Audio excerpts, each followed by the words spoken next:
Welcome back to ReadingBear. Today, we will take a look at some new malicious compliance stories.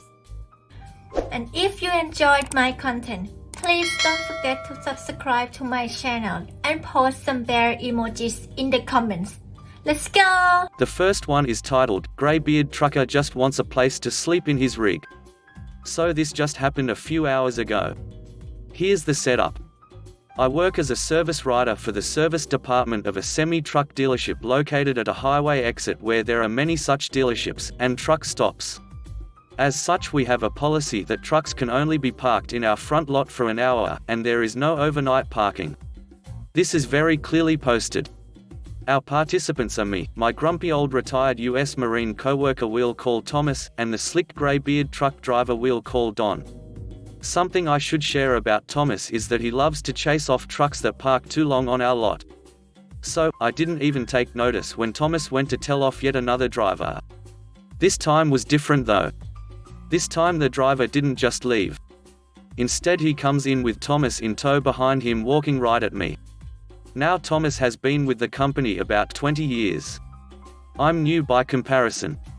Don introduces himself to me and begins to tell me how he works for the company that delivers trucks to us, and he is the guy who picks up the Z-bars they use to link the trucks together. If you've ever seen trucks on the road stacked up on each other, the Z-bars are how they are able to link the trucks like that. Anyway, he's insisting that he's parked out there to sleep for years. Nobody has ever said anything. This is strange since Thomas works nights, and he would notice. Whatever, that doesn't matter. Thomas is right and the signs don't say, no parking. Unless you're a vendor. I explain that to Don. Don pauses and looks past me to our lot full of trucks to service, and asks the magic question. So, what the hell do the drivers that have trucks in for service do? I tell him that if the truck is in for service, we allow the driver to sleep in the truck as long as we are open. We are open 24 hours a day, except on weekends. Don, without a moment's hesitation, looks me in the eye and says, I need my truck greased. I'll be right back. It was all I could do not to burst out laughing. As he was walking to the front door, I look at Thomas. He is livid. However, what has just happened is 100% okay according to company policy. The best part? Don had a trailer on his truck. So he had to park it. I had to inform him, per standard procedure, that I cannot put his ticket into the shop until he comes and tells me what spot he is parked in. I left work 2 hours ago. I never saw Don again. I suspect he's sleeping like a baby with a huge grin on his face right about now. The next one is titled, Don't Be Karen If You Don't Want to Look Like Karen. So I remembered a story of malicious compliance, as recounted to me by a good friend of mine. My friend is a hairdresser by trade, and works at a very upscale salon. I go to her myself and can attest to her being amazing. Anyway, this salon had one customer who had been passed around from hairdresser to hairdresser, bullying every single one she saw. This woman was an absolute holy terror. She made count them, three separate hairdressers cry. The only reason she was still a client of the salon was that her mum was friends with the owner. She was a relatively young girl, maybe in her mid-20s. With very long bottle blonde hair past her waist that she insisted to everyone who wasn't her hairdresser was her natural color. It was very much not. She went to the salon religiously so no one would ever find out her secret shame. She blamed her hairdresser for all her hair problems, many of which were the results of heavy bleaching and how much heat she used on her hair and her refusal to follow care instructions, and was never satisfied with anything. So everything shuts down in our state and she screams at my friend to come do her hair for her because she can't have her boyfriend finding out she's not a natural blonde. Anyway, my friend refuses, and despite Karen's threats, she knows that the salon owner knows she's too damned good at her job and has too loyal a customer base to fire her. So she thinks no more of it until a few months later when the salon reopens, and lo and behold, who should appear in the appointment book but Karen. So the day arrives and Karen shows up with her hair dyed jet black, and not very well dyed either. My friend is shocked because Karen's always made such a big deal about being a blonde and how even though she gets her hair bleached she really is a natural blonde and just enhancing her color a little. My friend asks Karen what they were doing that day and Karen demands to be made blonde again. My friend is like, okay, that's going to be a process, because this witch has used black box dye, which is really hard to get out. For those of you who don't know, getting dyed dark hair to blonde is usually something done in stages, so the hair has a chance to recover a bit between bleaching sessions to avoid breakage. Karen is like, no. I am going to be blonde when I leave here today, or I am telling your boss that you see clients at home sometimes and getting you fired. My friend sometimes does friends' hair at home for a lower price because she's a sweetheart, which her boss is fine with, and it's your fault I had to dye my own hair this color because my boyfriend would have seen my roots if I hadn't done something. My friend is tired of Karen's bullcrap at this point, but it's a slow day, and she has time. She explains to Karen that if she takes her blonde all in one go, her hair will be fried, and she'll likely end up having to lose a lot of length. Karen scoffs and rolls her eyes and is like, that's never happened before, and my hair's so healthy, I'm sure it will be fine if you don't screw it up. Friend recommends at least using Olaplex, a product that helps prevent damage. Karen says she thinks it's a scam to overcharge customers and won't pay for it. Cue malicious compliance. Friend is like, okay, but makes several co-workers be witnesses that this is what Karen is asking for after friend explained the risks. Friend meanwhile has formulated a fiendish scheme. After that, friend goes through the whole process of bleaching Karen's hair. She has to do it like 4 times or something, and she checks with Karen after each one that she's absolutely sure she has to be all the way back to champagne blonde by the end of the day, and recommends stopping at some of the nice auburn or strawberry blonde shades in between for now. But Karen insists her boyfriend hates her hair anything but her natural blonde. My friend knows she will refuse because when has a Karen ever decided at the 11th hour to be reasonable? With each bleaching there's more breakage and Karen's hair feels worse. My friend knows Karen's hair won't survive this, but Karen absolutely refuses to let her stop. Eventually, at long last, my friend manages to get Karen's hair to the required level, and so she starts to rinse Karen's hair. It starts breaking off in her hand, the length of her hair is melted, fried, destroyed. My friend gets the bleach out and immediately conditions the ever-loving fuck out of it while explaining to Karen that exactly what my friend said would happen has happened. Karen says she must be exaggerating and insists it's fine. Friend wraps what's left of Karen's hair in a towel and takes her back over to her station, where she shows Karen the problem. Everything past a little beyond chin length is pretty much gone. Karen shrieks and accuses my friend of everything under the sun: incompetence, operating without a license, she most definitely has her license, a personal vendetta, etc., etc. My friend eventually calms her down and tells her she'll do her best to cut it so it looks decent for free. She even has the perfect cut in mind. It'll suit Karen perfectly. My friend gives Karen the sharpest, most beautifully cut angled bob you've ever seen. I've seen it thanks to my friend showing me Karen's Insta, that despite the incredible precision and skill showcased, is unequivocally and perfectly the Karen. Blown out and styled to "Can I speak to the manager?" perfection, Karen starts crying because the cut makes her look 40. She wants to speak to the manager. My friend gets the manager and Karen throws a fit, threatening to sue, and how dare they, and how his employee did this to mock her, and so on and so forth, while my friend stands there looking completely innocent. The boss then asks friend her side of the story, and the other hairdressers back her up, and that the cut is just her trying to make the best of what's left of her hair. Even the boss by now is sick of Karen's bullcrap, and Karen is forced to pay the huge sum of money owed for how much time was spent bleaching her hair, much of which is now gone, and leaves swearing never to come back. Her boyfriend, a cop, calls up later and threatens to assault my friend for doing that to Karen's hair, against his wishes, and my friend tells him if he tries anything she's going to tell his superiors and every news agency in the city. Nothing further happens, but he eventually dumps Karen because he doesn't like girls with short hair. The next one is titled, "Run a Youth Program That I'm Not Suitable For." Okie dokie, boss. For context, I still have a wonderful relationship with this supervisor, though I haven't worked there for years.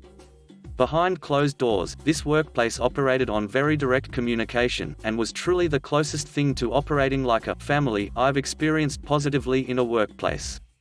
I was working for a youth-serving after-school organization that is well known in the US.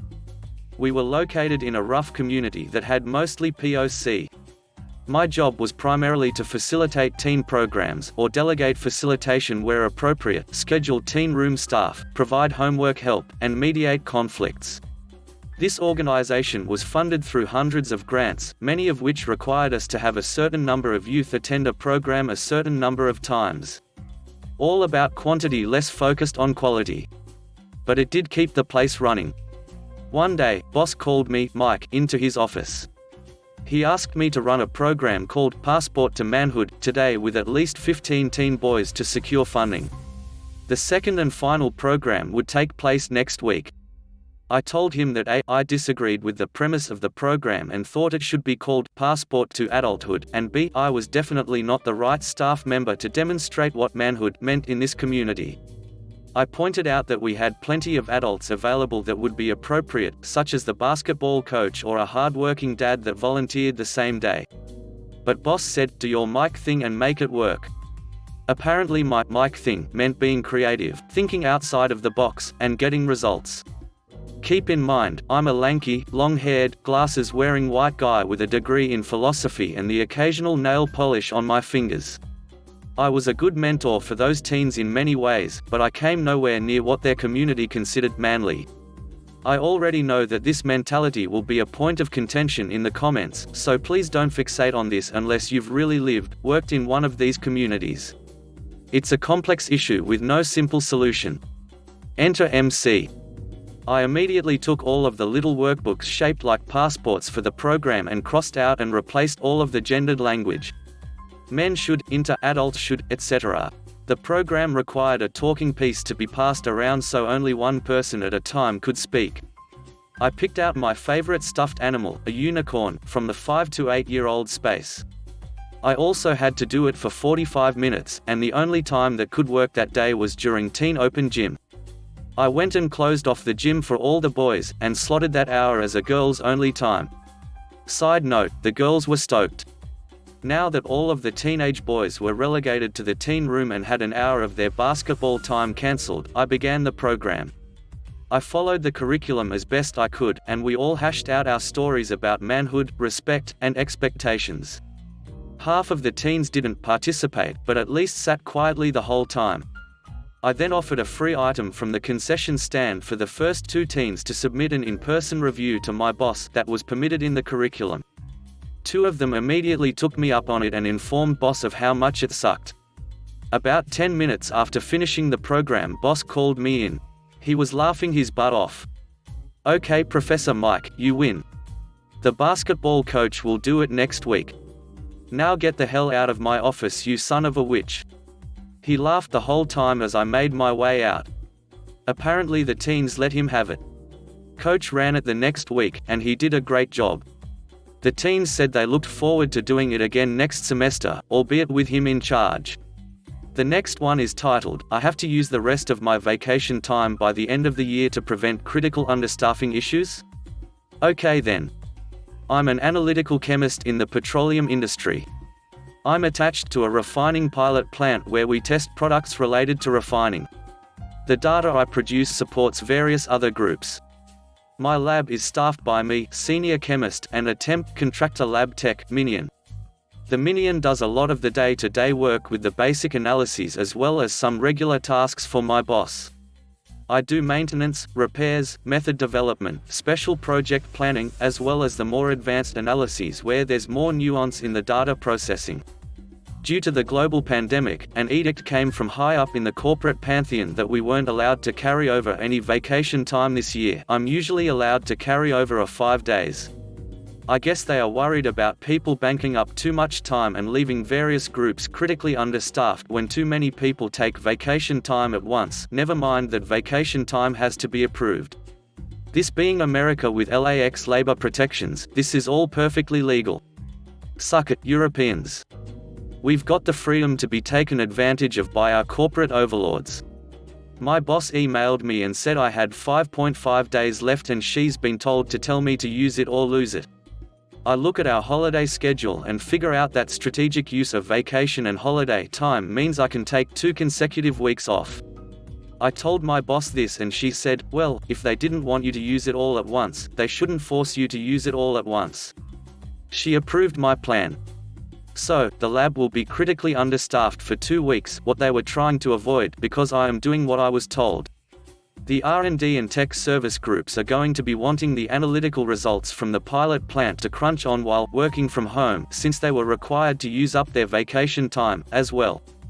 Not sure what they are going to do, but it won't be anything that requires data from the pilot plant. The next one is titled, "Stay Out of Your Way? We'll make sure to avoid you." Some backstory: I was a general troubleshooter for my company. My job involved a lot of traveling to different clients we support. My area of work is in Ontario, Canada, where I am based out of, and some of the nearby states in the United States: New York, Massachusetts, Vermont, Pennsylvania. I did most of my traveling by car since my schedule can change quite quickly and flying can become very expensive. I had one colleague who is technically my subordinate, but we have a very good working relationship and would often handle calls independently of each other, only checking in by phone once a week and in person once a month, when necessary. A little over a year ago, I get an email calling me to the head office in New York City for a meeting with the CEO and the board of directors regarding my job. I check with my colleague and he got the same email. So we make our travel plans and meet in New York City the following week. We have dinner together the night before our meeting and can't figure out between us what the issue is about. It's rare to get summoned to head office and rarer for things to be so vague. When we go into the meeting the next day, we are informed that the company is dividing our department between the US and Canada and that there would be a new person to deal with the US clients and we were to restrict ourselves to Canada. Both my colleague and I were a little shocked at this since neither of us has even heard this was being discussed. I asked who the new person for the US was and we then learned that it was a new hire that the CEO had taken a special interest in. Trying to be of good spirit, I offered to train the new person, as there are many realities of the job that are not in the job description. CEO accepted and then brought in the new hire. In walks a young lady who looks about 23 years old and wears an expression that she knows everything. She sits at the table and immediately makes it very clear that she wants nothing to do with us. CEO: Bob. New hire: Karen, my colleague, Jim. Bob: Welcome Karen, we have just informed Op and Jim about the change in structure and they are willing to give you the support you need to get yourself started. Karen and Bob both look at me. Me: Glad to have you aboard Karen, I think both Jim and I have a lot of experience to share with you and we are happy to do so. Perhaps it would be better in a separate meeting so we don't take the board's time. Karen: Thank you all. I have a lot of ideas about how I can streamline our department and new policies I can introduce that should save the company a lot of money in expenses. I'm very confused at this point. Karen is speaking as though she is my supervisor, and that is distinctly not what Bob spoke to us about. I can see some of the board members giving strange looks at this as well. Me: Bob, perhaps I misunderstood the new roles here. Would you please clarify? Bob: Sure, Karen is the new head of your department and both you and Jim will answer directly to her. Board member: That isn't what we discussed or approved as a board. We weren't fully convinced of dividing the department, but this is completely against what we discussed. Karen: What did you discuss then? Board member: That your department would be divided between the US and Canada. Op and Jim would remain north of the border and you would run the US. Karen: That's not what I was told, but I can work with that. As long as these two stay out of my way. Indicating me and Jim. Jim and I are both shocked and insulted to be spoken of in this manner. We are both very good at our jobs and before today have never seen this woman in our lives. Bob: That settles it. Op: Effective immediately, you and Jim are to have nothing to do with Karen. Do not interfere with her work at all. You are both to restrict yourselves to working within Canada only. With that, he ended the meeting and left the room with Karen close behind him. Jim and I sat there stunned for a moment, and some of the board members came up to us to express their shock and sympathies about this. I had enough presence of mind to ask if we would get a written directive of this change and was assured we would. Sure enough, both Jim and I got emails with the new directive from Bob by the end of the day. So after sending an email to all our US-based clients advising them of the change and giving them the contact information of Karen, Jim and I made our way back to Toronto and reorganized ourselves for working within Ontario only. This meant much less traveling for us, so it gave us more room to breathe. Within a week I was getting complaints from our US-based clients that Karen was not answering emails and missing appointments. I forwarded these emails to Karen and copied the entire board including Bob.